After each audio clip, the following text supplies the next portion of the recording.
I love massively multiplayer role-playing games. I love Elder Scrolls games. And I love exploring huge fantasy worlds. Yet it was weird. Over the last year or so, the Elder Scrolls Online didn't get me excited. It looked old, and it played old. This past weekend, I got to play a few dozen hours of it. I still think it feels old, and it's clearly torn between two worlds, the world of the MMO and the world of Elder Scrolls. But there's just enough here to make me look forward to what the final release will have to offer. What drew me in was the world. Yes, it's a world many of us already know, but the Elder Scrolls Online uses that familiarity to its advantage, easing back on the user interface and allowing Tamriel to fill the screen.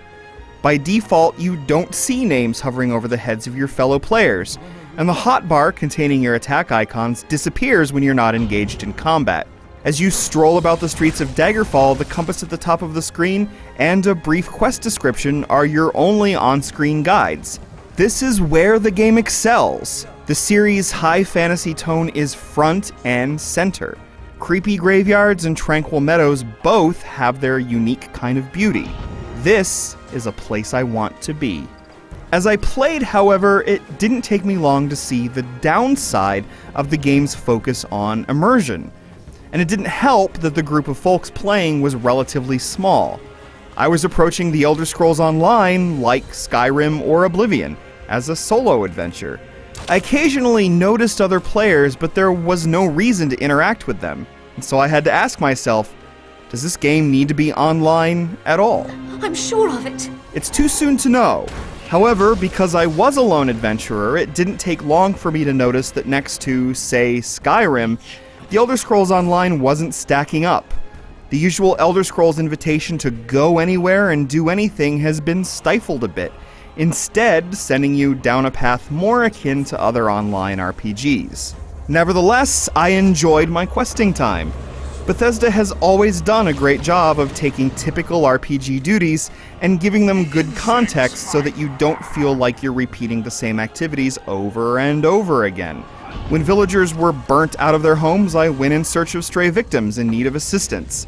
When I was transported to the past, I discovered the origins of a racial conflict that had present-day implications. And in many of those cases, I had choices on how to proceed. For example, I could interrogate prisoners so that they would divulge the information I required, or I could order the guards to slit their throats and then compel the victim spirits to spill their ghostly guts. Of course, a lot of these quests required that I slash up bandits and wolves with daggers or fling fire at them. I like that the Elder Scrolls Online provides so much flexibility in how you develop your character. Sadly, the clunky combat just doesn't measure up. The stiff animations and seemingly random hitboxes make for milquetoast skirmishes. But you know, I had fun in spite of the obvious identity issues and the bland action. The fantasy ambience and the varied quests kept me absorbed. The question is whether the enjoyment can last.